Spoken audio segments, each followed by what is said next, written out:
All right, Matt, thank you. Well, right now we have new information tonight on a months-long News 4 Tucson investigation. The father of a Tucson Marine veteran gunned down near Rocky Point last year gives us an update on the case and where things stand on several promises made by President Donald Trump during his campaign. News 4 Tucson's chief investigative reporter, Course Nylander, is live in Midtown right now with the latest. Course. Yeah, well, Angelique, one thing that never stops, of course, is time. It's now been more than 3 months since Nicholas Quets was tragically murdered and gunned down while traveling back from Rocky Point, Mexico. His family really became a face in the efforts to try and stop violence along the border throughout the presidential campaign, and they received many promises from now President Donald Trump. Well, we can't change the horrific death of my son,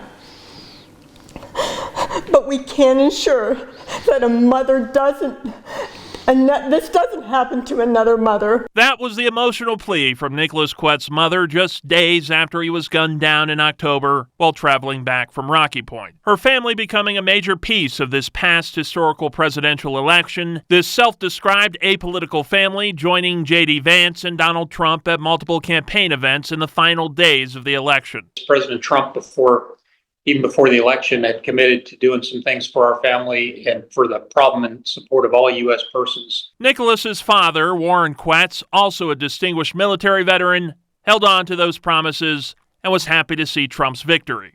He invited us out to the inauguration as guests of his, so my family and I flew out there. His family was given a special suite near the Capital One Arena. He was happy to see quick action taken on the border, such as the president's order to designate cartels as terrorist organizations. President Trump is definitely a man of his word. Everything we talked about before he was elected, he followed through on, and he did exactly the way we had discussed. The gunmen accused of killing Nicholas have already been arrested in Mexico. He wants to see them extradited, which hasn't happened yet. He says his focus now, though, is making a safer environment on both sides of the border to protect U.S. and Mexican lives. That, he believes, will require an end to systemic corruption.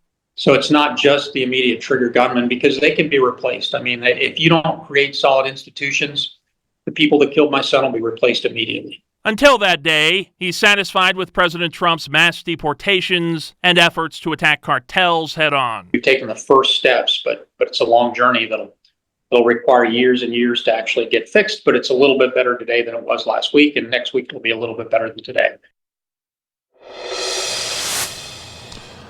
And Warren Quets is still waiting for more information from the FBI about the case against Nicholas's killers over in Mexico. Hasn't received an update for some time, patiently waiting for that. He also has some hopes for potential legislative changes here in the United States.